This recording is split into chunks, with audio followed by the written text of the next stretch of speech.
Paano nyo po dinidistribute yung inyong tulong-dunong program?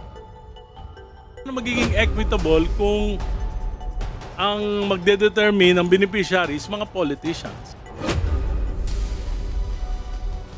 The Tulong-Dunong Program, Secretary Agropis, good afternoon.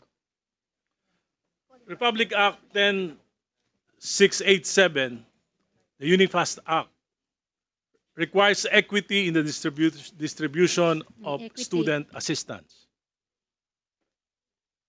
It defines rationalized access as including increased participation of economically disadvantaged and marginalized sectors and equity in the distribution of economic resources.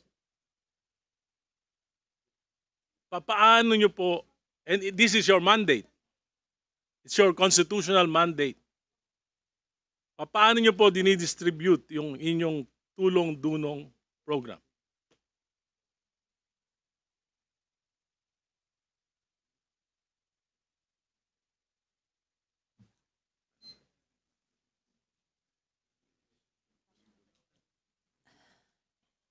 the Tulong-Dunong Program,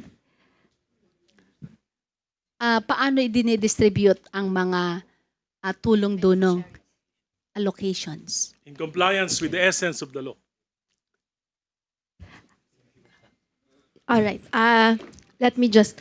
The Tulong-Dunong program is usually supported by an allocation put in by the representatives themselves. Well,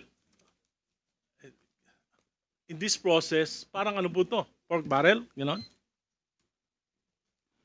This will be unconstitutional. There's already a Supreme Court ruling. Kasi po, maliwanag dito paano magiging equitable kung ang magdedetermine ng beneficiaries, mga politicians? Chair declares a suspension. The Honorable Erice. Okay, I will just request for a list of a statistical list on how you distributed the Tulong-Dunong program allocations of CHED for 2026 and your plan on how to allocate the Tulong-Dunong program for 2027. And I expect to receive that before the plenary deliberations of the CHED. Yeah, duly noted, Kong. With the help of our sponsor yes. here, we will note on that. Yes. Dahil nakikipagkaibigan ka, ma'am, hindi na ako magtatanong.